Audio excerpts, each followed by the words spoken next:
Okay, hello everyone. So previous lecture में अपन ने discuss किया था ग्लूकोज के स्ट्रक्चर के बारे में। और ग्लूकोज के स्ट्रक्चर के बारे में अपन ने देखा था कि ग्लूकोज का साइक्लिक स्ट्रक्चर भी होता है, नॉन साइक्लिक स्ट्रक्चर भी होता है। और उसमें साइक्लिक स्ट्रक्चर में भी अपन ने देखा था कौन कौन से ऐसे पॉइंट है, कौन कौन से ऐसे फिनोमिना है जिसकी वजह से ग्लूकोज को साइक्लिक स्ट्रक्चर कंसिडर किया जाता है। और साइक्लिक स्ट्रक्चर भी दो प्रकार के थे, एक हावर्थ ने सजेस्ट किया था, एक टोलन ने सजेस्ट किया था। और दोनों में से ज़्यादा कंसिडरेबल या ज़्यादातर मान्य कौन सा है आपके, जो हावर्थ ने सजेस्ट किया था। अब हम बात कर रहे हैं यहाँ पर आपके सिलेबस के अकॉर्डिंग कुछ ऐसी ग्लूकोज की और फ्रुक्टोज की, ग्लूकोज की भी और फ्रुक्टोज की कुछ केमिकल रिएक्शन दे रखी हैं, तो उसके अपन डिस्कस कर लेते हैं।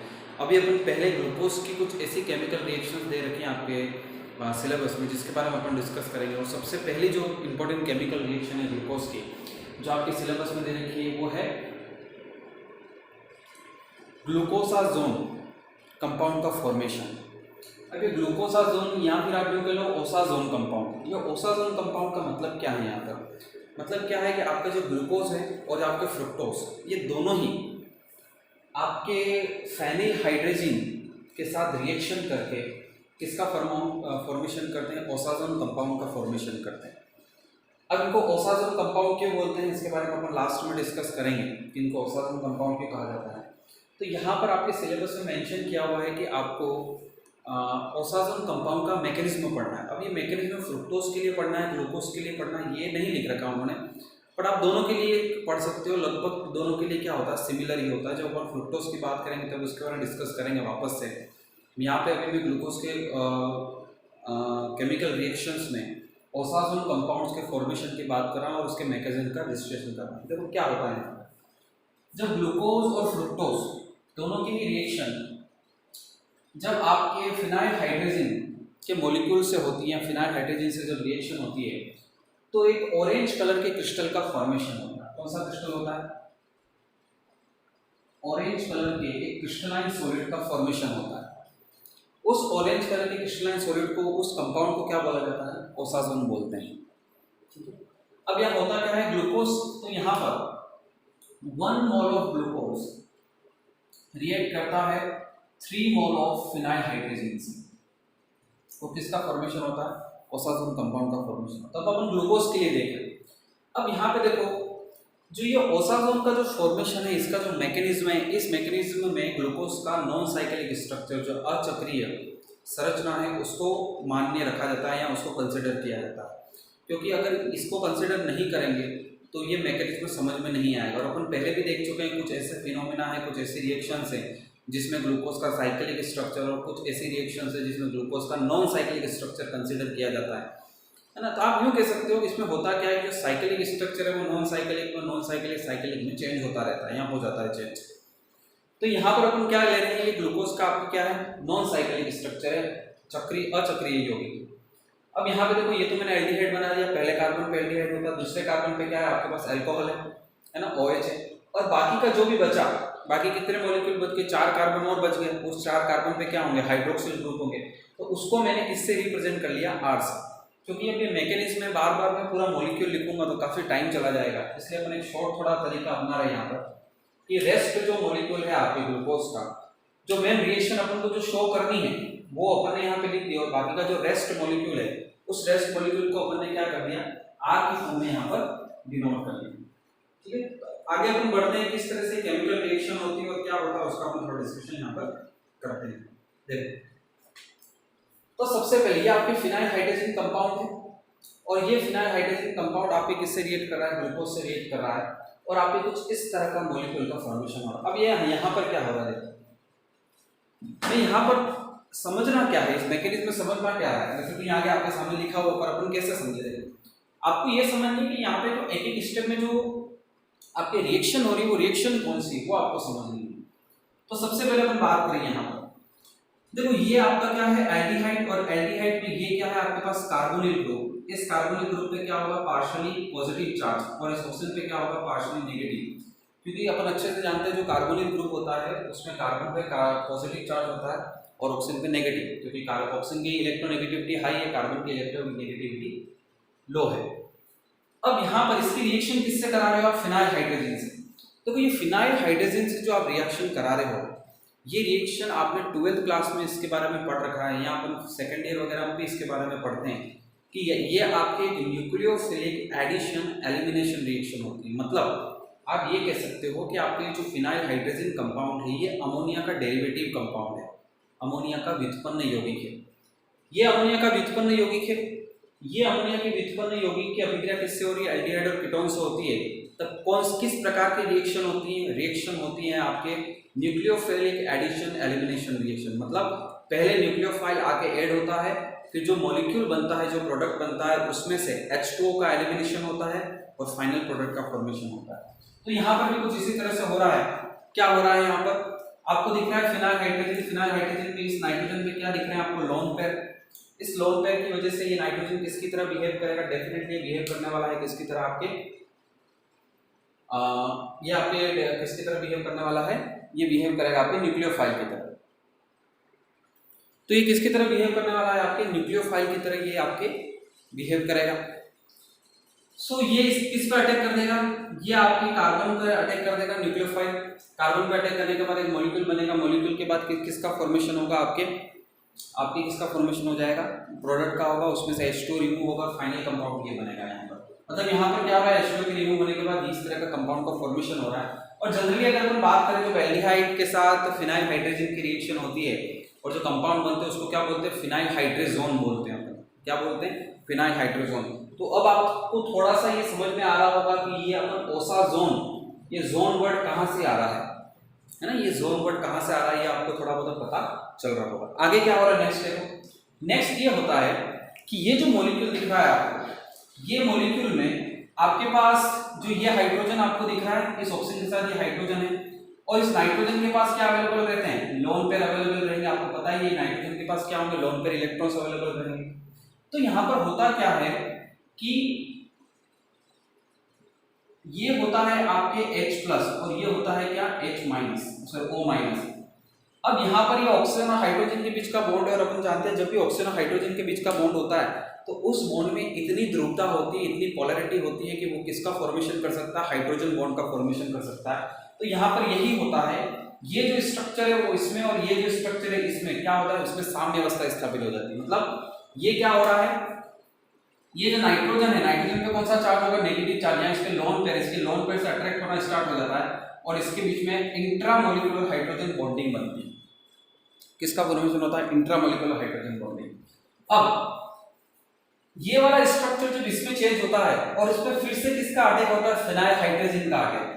तब इस स्ट्रक्चर में क्या चेंजेस आ रहे हैं आप ध्यान से देख सकते हो। देखो यहाँ पर इस स्ट्रक्चर में क्या चेंजेस आ रहे हैं कि यहाँ पर ये इससे कनेक्ट हो गया और ये स्ट्रक्चर किस पे चेंज हो गया? इसमें चेंज हो गया। और यहाँ पर आपको एक चीज देखने को यहाँ पे मिल रही है कि ये जो डबल बॉन्ड है, ये डबल बॉन्ड कहाँ पे ट्रांसफर हो गया? ये डबल बॉन्ड आपके इधर की तरफ ट्रांसफर हो गया, इस कार्बन के बीच में। ये डबल बॉन्ड कहाँ पे आ गया? इन दोनों कार्बन के बीच में आ गया।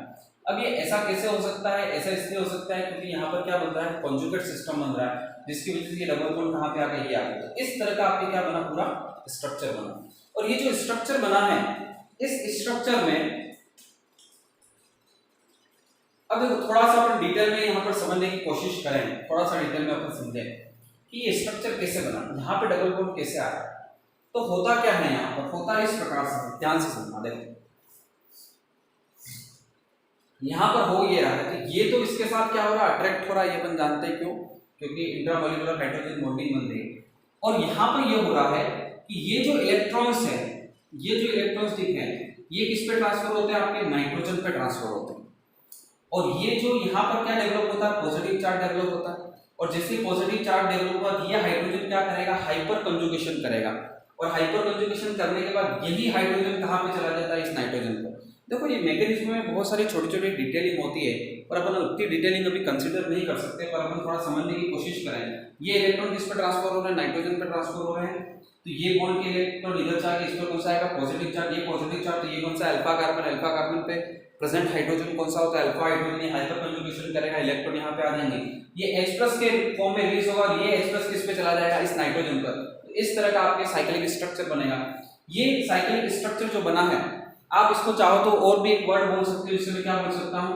एटोमेरिज्म। चला गया था भी इसे मैं कह सकता हूँ। ठीक है, अब यहाँ पे फिनाइल हाइड्रोजन का अटैक वापस हो रहा है, तो इस स्ट्रक्चर में क्या चेंजेस आ रहे हैं, इस स्ट्रक्चर में इस तरह से चेंजेस आ रहे हैं कि ये जो बॉन्ड का इलेक्ट्रॉन है वो इधर ट्रांसफर हो रहा है, ये बॉन्ड के इलेक्ट्रॉन इधर आ रहे हैं और ये बॉन्ड का इलेक्ट्रॉन इधर आ रहा है। देखो ऐसा क्यों हो रहा है, इसका रीजन क्या है, क्योंकि एक साइक्लिक रिंग का फॉर्मेशन हुआ और इस साइक्लिक रिंग में इस ऑक्सीजन पर भी क्या है लोन पेयर, इस नाइट्रोजन पे भी क्या है लोन पेयर है। अब लोन पेयर में क्या होगा, रिपल्शन इंक्रीज होगा, रिपल्शन की वजह से जो चेन बन रही है और दूसरा यहाँ पर फिनाइल हाइड्रोजन का एक और मॉलिक्यूल अटैक कर रहा है, तो इसकी वजह से पूरी चेन क्या हो जाएगी, टूट जाएगी।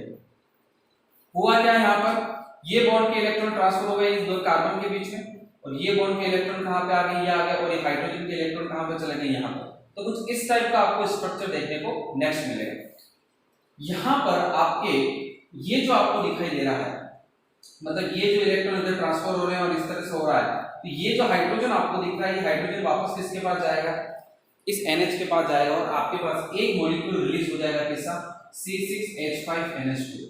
मतलब एमीन का एक अणु, एमीन का एक मॉलिक्यूल यहाँ से क्या हो रहा है, आपके मुक्त होगा। एमीन का एक मॉलिक्यूल यहाँ से आपके क्या होगा, सॉरी एमीन कौन सा एमीन होगा, एरोमेटिक, मतलब एनिलीन का एक मॉलिक्यूल यहाँ से रिमूव होगा। फाइनल कंपाउंड क्या बन रहा है, ये बना। इस कंपाउंड में देखो अभी तक कितने फिनाइल हाइड्रोजन का अटैक हो चुका है, 2 का। मैंने कितने की बात की, अपने शुरू में कह दिया 3 मॉलिक्यूल का अटैक हुआ, एक और मॉलिक्यूल का यहाँ पे अटैक होगा, और एक और मॉलिक्यूल का अटैक होने के बाद आपको कौन सा कंपाउंड बनेगा, इस प्रकार का कंपाउंड बनेगा, और फाइनली आपको क्या बन जाएगा, ये बन जाएगा। आप यहाँ पर सिंपल सा ये भी कह सकते हो, यहाँ पर पूरे प्रोसेस में आप समझना चाहो तो ये इस तरह से भी समझ सकते हैं हम इसको, कि ये तो पहले एल्डिहाइड था ही, इस एल्डिहाइड में फिनाइल हाइड्रोजन का अटैक हुआ तो कौन सा बन गया, हाइड्रोजन जैसा कंपाउंड बन गया, हाइड्रोजन जैसा कंपाउंड बन गया। अब क्या हुआ कि जो नीचे वाला जो कार्बन है ना, वो भी कार्बन किस में चेंज हो गया, कार्बोनिल ग्रुप जैसे कार्बन में चेंज हो गया। कौन से कार्बन में चेंज हो गया, कार्बोनिल ग्रुप के। आप अगर सीधा यहां से सीधा इस पर आके आप देखो तो देखो पहला तो कार्बोनिल वाला था, दूसरा भी किस पे चेंज हो गया, कार्बोनिल वाला, उस पे भी सेम अटैक होगा, और अटैक होने के बाद फाइनल कंपाउंड क्या बनेगा, ये बनेगा। इस फाइनल कंपाउंड में अपन सिंपल सा यहां से इसको सीधा कंपेयर करें तो क्या दिख रहा है, कार्बन ऑक्सीजन डबल बॉन्ड, तो यहां से हट गया ऑक्सीजन और आ गया क्या आपके इस तरह का मॉलिक्यूल आ गया, ठीक है। ये हाइड्रोजन जैसा कंपाउंड है। उसी तरह से यहां पर भी देखो आप, ये भी क्या एक तरह से हाइड्रोजन जैसा कंपाउंड है। मतलब इन दोनों ने कंपाउंड कैसे बनाया, लगभग सेम ही बना है ना। यहाँ पर भी कुछ इसी तरह से केमिकल रिएक्शन हुई पहले कार्बन पे, कार्बन नंबर 1 पे, और कार्बन नंबर 2 पे भी कुछ इसी प्रकार की सेम रिएक्शन हो रही है। इसका मतलब क्या हो रहा है, पहले ये कार्बोनिल ग्रुप का कार्बन था, फिर जो दूसरा कार्बन है वो भी किस में चेंज हुआ, कार्बोनिल ग्रुप के कार्बन में, फिर उस पर अटैक हुआ और लास्ट कंपाउंड क्या बना, दोनों प्रकार के क्या बन गए, हाइड्रोजन जैसे कंपाउंड बन गए। तो इस तरह का जो ग्लूकोज होता है जिसमें पहले कार्बन और दूसरे कार्बन पर आपके डबल बॉन्ड के साथ जो हाइड्रोजन है वो जुड़ा होता है, इसको अपन क्या बोलते हैं, ओसाजोन बोलते हैं। या इसका नाम क्या हो जाता है, अगर ये ग्लूकोज से बना है तो क्या बोलते हैं, ग्लूकोसाजोन बोलते हैं, और अगर ये फ्रुक्टोज से बना होता है तो क्या बोलते हैं, फ्रुक्टोसाजोन, इसको अपन नाम देते हैं, ठीक है। तो ये आपके पूरा ओसोजोन का क्या है, मैकेनिज्म है। अब देखो यहाँ पर इस मैकेनिज्म में यहाँ से यहाँ तक, यहाँ से यहाँ तक आप इजीली समझ जाएंगे। यहाँ पर भी आपको दिखाई दे रहा है कि क्या हो रहा है कि ये बॉन्ड के इलेक्ट्रॉन इधर ट्रांसफर हो गए, तो ये देखो कार्बन कार्बन के बीच में डबल बॉन्ड आ गया, इस कार्बन के बीच से ये जुड़ा हुआ ये आ गया बॉन्ड आपके पास, ठीक है, और आप यहाँ पे आर आ गया। उसके बाद यहाँ पर आपको दिख रहा है इसने वापस आक्रमण किया, ये बना, और लास्ट कंपाउंड क्या बन गया, इसका फॉर्मेशन हो गया। तो यहाँ पर आपके ये पूरा ओसोजोन का मैकेनिज्म आपके कंप्लीट होता है। तो आई थिंक आपको ये बात समझ में आ गई होगी, है ना, कि किस प्रकार से आपके ग्लूकोज से ओसोजोन बनेगा। अब फ्रुक्टोज में दोनों में अंतर क्या आएगा, आपको जानते हो, तो फ्रुक्टोज में सिर्फ सिंपल सा होता है कि ग्लूकोज में पूरा क्या है आपके पास, जो ग्लूकोज का कंपाउंड है उसमें एल्डिहाइड होता है, एल्डिहाइड में भी कार्बोनिल ग्रुप होता है, और उसमें कौन सा हो जाएगा आपके पास, कीटोन हो जाएगा। बस सिंपल से इतना ही इसमें डिफरेंस होता है। उसकी भी बात अपन नेक्स्ट जब फ्रुक्टोज में उसकी बात करेंगे, ठीक है। तो ये हो गया। अब यहाँ पर छोटा सा और डिस्कशन अपन एक और फिनोमिना का कर लेते हैं। यहाँ पर क्या होता है कि आपका जो ये ओसाजोन का जो कंपाउंड फॉर्मेशन हुआ है, इस ओसाजोन कंपाउंड में आपके इंट्रामोलिकुलर हाइड्रोजन बॉन्डिंग होती है।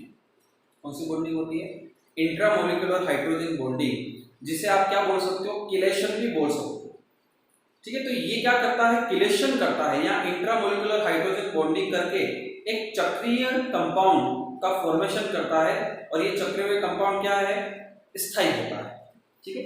मतलब देखो यहाँ पर क्या होता है कि जो ओसाजोन का कंपाउंड बना है ये अपने आप को स्टेबल करने के लिए एक तरीका अपनाता है, उस तरीके की बात करते हैं। ये अपने आप को स्टेबल करने के लिए क्या कर रहा है, एक तरीका लगा रहा है, एक टेक्निक का यूज कर रहा है। उस टेक्निक की बात करते हैं, क्या टेक्निक यूज कर रहा है। इस तरह से ध्यान से देखना, ये ओसाजोन का कंपाउंड आपके सामने है। मैं इस ओसाजोन के कंपाउंड को यहाँ पे बना रहा हूँ। इसमें क्या होता है, इंट्रामोलिकुलर हाइड्रोजन बॉन्डिंग, या उस प्रोसेस को आप क्या बोलते हो, किलेशन बोलते हो उसको। देखो पहला कार्बन बनाया मैंने, उसका हाइड्रोजन जुड़ा हुआ है, डबल बॉन्ड के साथ क्या जुड़ा हुआ है, नाइट्रोजन। उसके बाद क्या जुड़ा हुआ है, NH, और उससे क्या जुड़ा हुआ है, आपकी C6H5, ये कनेक्टेड है। दूसरा कार्बन, उसके साथ क्या R क्या है, रेस्ट मॉलिक्यूल। उसके बाद डबल बॉन्ड के साथ क्या जुड़ा हुआ है, वही नाइट्रोजन, और यहाँ पर क्या जुड़ा हुआ है, एक और NH यहाँ पर जुड़ा हुआ है। ठीक है, इसको ऐसे बना देते हैं, NH जुड़ा हुआ है, और यहाँ पर क्या है आपका C6H5।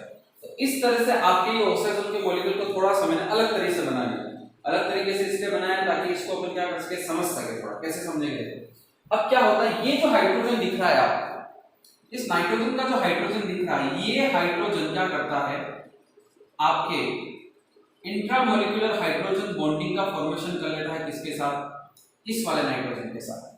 तो ये जो है इंट्रामोलिकुलर हाइड्रोजन बॉन्डिंग की वजह से आपका जो ओसाजोन का कंपाउंड है, ये चक्रीय यौगिक में परिवर्तित हो जाता है। और ये जो चक्रीय यौगिक है, ये भी क्या होता है, काफी स्थायी यौगिक होता है ना। ये अपने आप के अपने स्थायित्व को क्या करता है, बढ़ाने के लिए इस तरह की टेक्निक यूज करता है। इसको आप क्या बोल सकते हो, इस प्रोसेस को बोलते हैं अपन किलेशन।